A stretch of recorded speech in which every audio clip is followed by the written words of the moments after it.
Hello मेरे साथियों, कैसे हो आप लोग। उम्मीद करता हूँ कि आप लोग बहुत ही अच्छे होंगे साथियों हमारे क्वेश्चन इसमें होंगे ज्वालामुखी और भूकंप से रिलेटेड क्वेश्चन होंगे और इसकी पीडीएफ आप लोगों को क्लास के बाद मेरे टेलीग्राम चैनल पे मिलेगी। आप लोग टेलीग्राम चैनल की लिंक डिस्क्रिप्शन बॉक्स में रहेगी, आप लोग ज़रूर ज्वाइन करिए। तो सारे क्वेश्चन इंपॉर्टेंट क्वेश्चन आप लोगों के लिए हैं, आप लोग ध्यान से देखिए वीडियो को और क्लास को ज़्यादा से ज़्यादा शेयर कर दीजिए। ठीक है साथियों, अब हम बढ़ते हैं अपने क्वेश्चन की ओर। हमारा पहला क्वेश्चन क्या कहता है, पृथ्वी तल के नीचे क्या बोल रहा है, पृथ्वी तल के नीचे के पिघले हुए चट्टान को क्या कहा जाता है। तो पिघले हुए चट्टान को क्या कहा जाता है, तो मैग्मा कहा जाता है। क्या कहा जाता है, मैग्मा। ऑप्शन नंबर डी बिल्कुल इसका राइट आंसर होगा। ठीक है साथियों, सारे क्वेश्चन का हम लोग साथियों इंपॉर्टेंट पॉइंट पढ़ते हुए चलेंगे जो कि आपके परीक्षा के लिए बहुत इंपॉर्टेंट होते हैं। एक क्वेश्चन के पीछे उसका फुल एक्सप्लेन होगा ताकि आप लोगों को उससे रिलेटेड और भी जानकारी मिल जाएगी। ठीक है साथियों, पृथ्वी के आंतरिक भाग में पिघले हुए पदार्थ को मैग्मा कहा जाता है। ज्वालामुखी उद्गार के दौरान मैग्मा धरातल पर आने के बाद लावा कहलाता है। बेसाल्ट चट्टानों का निर्माण लावा के जन्मे के परिणाम स्वरूप हुआ है। ठीक है, अब हम बढ़ते अपने नेक्स्ट क्वेश्चन की ओर।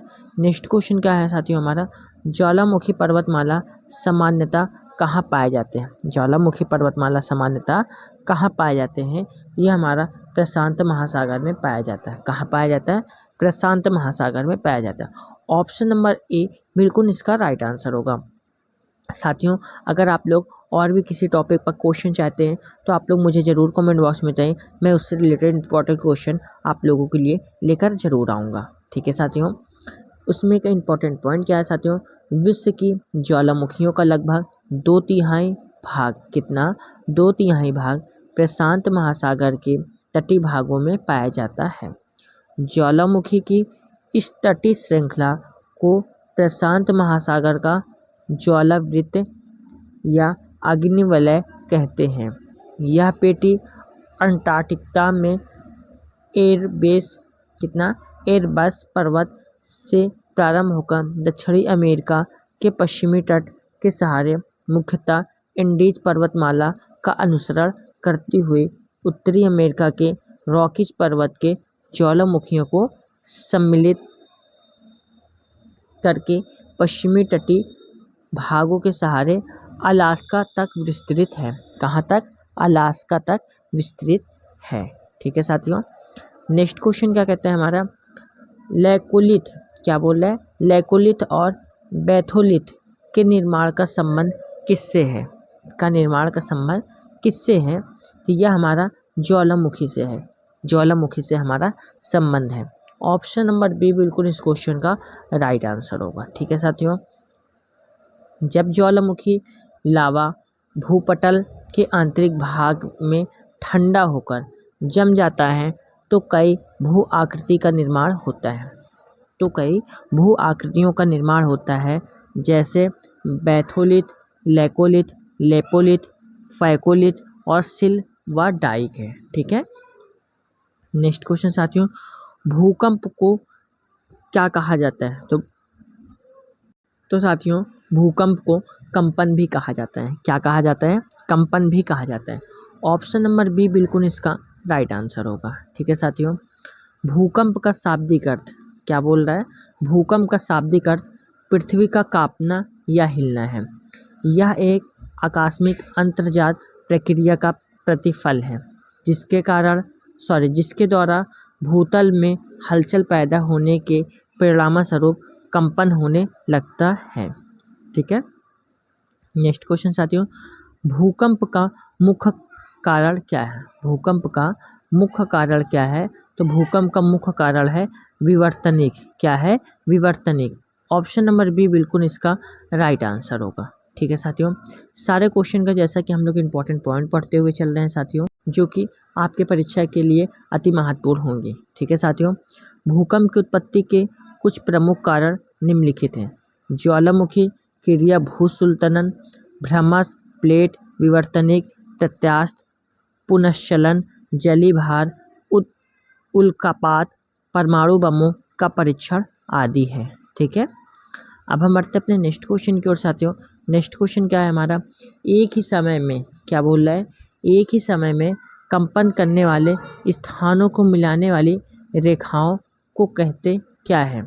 तो उन्हें हम साभूकंप सेवाएं कहते हैं। ठीक है, ऑप्शन नंबर ए बिल्कुल इस क्वेश्चन का राइट आंसर होगा। ठीक है साथियों, एक ही समय में भूकंप से उत्पन्न विनाश के परिणामस्वरूप समान रूप से प्रवाहित होने वाले स्थानों को मिलाने वाली रेखा को सहभूकंप रेखा कहते हैं।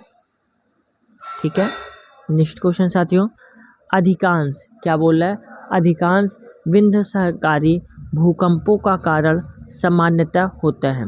तो सामान्यतः क्या होता है, प्लेट विवर्तनिकी होता है। क्या होता है, प्लेट विवर्तनिकी। ऑप्शन नंबर डी बिल्कुल इसका राइट आंसर होगा। ठीक है साथियों, अधिकांश भूकंपों का कारण प्लेट विवर्तनिकी की प्रक्रिया है।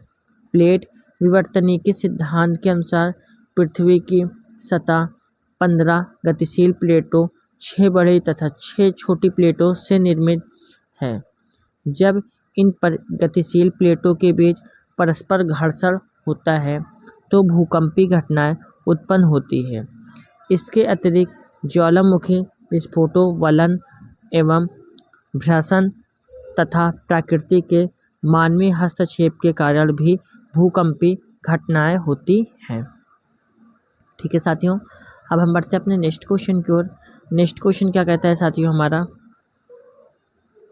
सुनामी तरंगे किससे उत्पन्न होती है? सुनामी तरंगे किससे उत्पन्न होती हैं? तो समुद्र के नीचे भूकंप से उत्पन्न होती है। ऑप्शन नंबर ए बिल्कुल इस क्वेश्चन का राइट आंसर होगा। ठीक है साथियों, सारे क्वेश्चन के इंपॉर्टेंट पॉइंट हम लोग पढ़ते चल रहे हैं साथियों। सुनामी केवल एक सागरी तरंग ही नहीं होती, बल्कि यह सागरी तरंगों की एक सतत श्रृंखला होती है। क्या होती है? सतत श्रृंखला होती है, जो महासागरीय नितल अथवा उसके नीचे भूभार्विक संचलनों यानी भूकंप, भूस्खलन अथवा ज्वालामुखी उद्गार जैसी घटनाओं के कारण पैदा होती है। सुनामी में जल की गति संपूर्ण गहराई तक होती है। जैसे ही जल तरंगे आगे बढ़ते हुए स्थल की ओर पहुँचती हैं तो उनकी ऊंचाई में असामान्य वृद्धि हो जाती है और यह सुनामी जैसी आपदा का रूप ले लेती है। ठीक है साथियों, नेक्स्ट क्वेश्चन, निम्नलिखित में कौन सा ज्वालामुखी मैक्सिको में स्थित है? निम्नलिखित में कौन सा ज्वालामुखी मैक्सिको में स्थित है? तो यह कोलिमा है। कौन से है? कोलिमा है जो ज्वालामुखी मैक्सिको में स्थित है। ऑप्शन नंबर ए बिल्कुल इस क्वेश्चन का राइट आंसर होगा। ठीक है साथियों, इंपॉर्टेंट पॉइंट इसमें क्या है, कोलिमा ज्वालामुखी मैक्सिको में स्थित सक्रिय ज्वालामुखी है। इसको वोल्केनो ऑफ फायर के नाम से भी जाना जाता है। ठीक है, अब हम बढ़ते हैं अपने नेक्स्ट क्वेश्चन की ओर। नेक्स्ट क्वेश्चन क्या है, ज्वालामुखी के कीप के आकार के मुख को क्या कहा जाता है? तो इन्हें हम क्रेटर कहते हैं। क्या कहते हैं? क्रेटर। ऑप्शन नंबर सी बिल्कुल इसका राइट आंसर होगा। ज्वालामुखी के छिद्र के ऊपर स्थित गत्र को क्रेटर या ज्वालामुखी का मुख कहते हैं, जो प्रायः कीपाकार होते हैं। क्या होते हैं? कीपाकार होते हैं। इनका ढाल शंकु के आकृति का होता है। उदाहरण के लिए सिंडर शंकु के अंदर निर्मित क्रेटर का ढाल 25 डिग्री से 30 डिग्री के बीच होता है। जैसे जैसे शंकु का विस्तार होता है उसके क्रेटर का आकार भी बढ़ता जाता है। ठीक है, अब हम बढ़ते हैं अपने नेक्स्ट क्वेश्चन की ओर साथियों। नेक्स्ट क्वेश्चन क्या कहता है हमारा, भूकंप के, क्या बोल रहा है, भूकंप के परिणाम को मापने के यंत्र को कहा जाता है। तो उन्हें हम क्या कहते हैं? तो उन्हें हम सिस्मोग्राफ कहते हैं। क्या कहते हैं? सिस्मोग्राफ कहते हैं। ठीक है, ऑप्शन नंबर डी बिल्कुल इसका राइट आंसर होगा। ठीक है साथियों, अब इसमें के इम्पोर्टेंट पॉइंट क्या है साथियों, वह यंत्र, क्या बोल रहा है, वह यंत्र जिसकी सहायता से भूकंपित तरंगों की तीव्रता यानी परिणाम का मापन किया जाता है उसे भूकंप लेखी या सिस्मोग्राफ कहते हैं। इसके 3 स्केल है, रॉसी, फेरल स्केल मापक 1 से 11, मार्केली स्केल 1 से 12 मापक एवं रिक्टर स्केल 0 से 10 मापक। ठीक है, अब हम बढ़ते हैं अपने नेक्स्ट क्वेश्चन की ओर साथियों। नेक्स्ट क्वेश्चन क्या कहते हैं हमारा, सर्वाधिक सक्रिय ज्वालामुखी कहाँ पाए जाते हैं। सर्वाधिक सक्रिय ज्वालामुखी कहाँ पाए जाते हैं, यह हवाई में पाया जाता है। ठीक है, ऑप्शन नंबर ए बिल्कुल इस क्वेश्चन का राइट आंसर होगा। ठीक है साथियों, विश्व में सबसे अधिक सक्रिय ज्वालामुखी यानी प्रशांत महासागर के हवाई द्वीप में पाए जाते हैं। हाल ही में किलायू ज्वालामुखी में विस्फोटक हुआ जो हवाई द्वीप में स्थित है। कहाँ स्थित है, हवाई द्वीप में स्थित है। ठीक है, नेक्स्ट क्वेश्चन साथियों, भूकंप केंद्र क्या बोल रहे हैं, भूकंप केंद्र के नीचे का बिंदु क्या है। भूकंप केंद्र के नीचे का बिंदु क्या है, तो इनका बिंदु है फोकस। ठीक है, ऑप्शन नंबर डी बिल्कुल इसका राइट आंसर होगा। ठीक है, इंपॉर्टेंट पॉइंट साथियों, पृथ्वी के आंतरिक भाग में वह स्थान भूप्रपट्टी के नीचे जहाँ से कंपन आरंभ होता है अर्थात भूकंप की उत्पत्ति होती है, उसे भूकंप का उद्गम केंद्र या भूकंप मूल कहते हैं। जिस स्थान पर भूकंपी तरंगों का अनुभव सबसे पहले किया जाता है उसे अधिकेंद्र कहते हैं। क्या कहते हैं, अधिकेंद्र कहते हैं। ठीक है, अब हम बढ़ते हैं अपने नेक्स्ट क्वेश्चन की ओर साथियों। नेक्स्ट क्वेश्चन क्या कहता है हमारा, निम्नलिखित में से रिक्टर स्केल का उपयोग किसके लिए किया जाता है। निम्नलिखित में से रिक्टर स्केल का उपयोग किसके लिए किया जाता है, यह भूकंप का परिमाण के लिए किया जाता है। ऑप्शन नंबर सी बिल्कुल इसका राइट आंसर होगा। ठीक है साथियों, भूकंप के परिणाम तीव्रता को रिक्टर पैमाने पर मापा जाता है। यह पैमाने का आविष्कार प्रसिद्ध भूकंपवेत्ता चार्ल्स एवं एफ रिएक्टर ने किया था। इसका मानक 0 से 9 तक होता है तथा प्रत्येक आगे की संख्या अपनी पूर्ववर्ती संख्या से 10 गुना अधिक परिणाम को दर्शाती है। ठीक है, नेक्स्ट क्वेश्चन की ओर बढ़ते हैं साथियों। नेक्स्ट क्वेश्चन क्या कहता है हमारा, विश्व का सबसे ऊंचा ज्वालामुखी है। तो विश्व का सबसे ऊंचा ज्वालामुखी हमारा कोटोपैक्सी पर्वत है। कौन सा है, कोटोपैक्सी पर्वत। ठीक है, ऑप्शन नंबर बी बिल्कुल इसका राइट आंसर होगा। ठीक है साथियों, कोटोपैक्सी पर्वत के बारे में पढ़ लेते हैं साथियों। कोटोपैक्सी पर्वत सक्रिय ज्वालामुखी से निर्मित है। किसे, सक्रिय ज्वालामुखी से निर्मित है। यह पर्वत इक्वाडोर की राजधानी क्यूटो में स्थित है। यह विश्व का सबसे ऊंचा ज्वालामुखी पर्वत है। ठीक है, नेक्स्ट क्वेश्चन की ओर बढ़ते हैं साथियों। नेक्स्ट क्वेश्चन क्या कहता है हमारा, प्रत्यास्थ पुनश्चलन सिद्धांत किसकी व्याख्या करता है। तो यह हमारा भूकंप की व्याख्या करता है। Right answer option number B होगा हमारा। ठीक है साथियों, प्रत्यास्थ पुनश्चलन सिद्धांत के द्वारा भूकंप को पूर्वानुमान लगाया जाता है। यह सिद्धांत के प्रतिपादक एच.एफ. रीड हैं। इसके अनुसार प्रत्येक चट्टान में तनाव सहन करने की एक निश्चित सीमा होती है, जिससे अधिक बल उत्पन्न होने पर चट्टानें टूट जाती हैं। वह टूटा हुआ भाग पुनः अपने स्थान पर आ जाता है, जिससे अपघर्षण की प्रक्रिया घटित होती है, जिसके कारण भूकंप के लिए अनिवार्य स्थिति उत्पन्न होती है। ठीक है, अब हम बढ़ते हैं अपने नेक्स्ट क्वेश्चन की ओर। नेक्स्ट क्वेश्चन क्या कहता है साथियों हमारा, भूकंप मूल की गहराई के आधार पर भूकंप को कितने वर्गों में विभाजित किया गया है। तो यह हमारा 3 वर्गों में विभाजित किया गया है। ऑप्शन नंबर ए बिल्कुल इसका राइट आंसर होगा। ठीक है साथियों, भूकंप मूल की गहराई के आधार पर भूकंप को 3 वर्गों में बांटा गया है, जो कि निम्नलिखित क्या क्या है। सामान्य भूकंप 0 से 50 किलोमीटर, मध्यवर्ती भूकंप 50 से 250 किलोमीटर, गहरे या पताली भूकंप 250 से 750 किलोमीटर। ठीक है, तो ये हो गए हमारे इम्पोर्टेंट पॉइंट। ठीक है, 3। तो अब हम बढ़ते हैं अपने नेक्स्ट क्वेश्चन की ओर साथियों। नेक्स्ट क्वेश्चन क्या कहता है हमारा, अंतःसागरीय भूकंपों द्वारा उत्पन्न समुद्री लहरों को क्या कहा जाता है। तो इन्हें हम क्या कहते हैं, तो इन्हें हम सुनामी कहते हैं। ऑप्शन नंबर सी बिल्कुल इसका राइट आंसर होगा। ठीक है साथियों, समुद्री नितल में होने वाली आंतरिक हलचलों के कारण उत्पन्न होने वाले तरंगों को सुनामी कहते हैं। यह अत्यंत विनाशकारी तरंगें होती हैं। सुनामी जापानी भाषा का शब्द है जो सु और नामी शब्दों से मिलकर बना है, जिससे सु का अर्थ है बंदरगाह और नामी का अर्थ है विनाशकारी लहरें। ठीक है। सुनामी लहरों की गति अपने उत्पत्ति स्थान पर अत्यधिक तीव्र 600 किलोमीटर प्रति घंटा तथा ऊंचाई 2 से 3 मीटर होती है, परंतु जैसे जैसे ये तटीय क्षेत्र की ओर बढ़ती हैं, इनकी गति सीमा व ऊंचाई का अकस्मात वृद्धि हो जाती है और ये व्यापक विनाश का कारण बनती है। ठीक है। अब हम बढ़ते हैं अपने नेक्स्ट क्वेश्चन की ओर साथियों।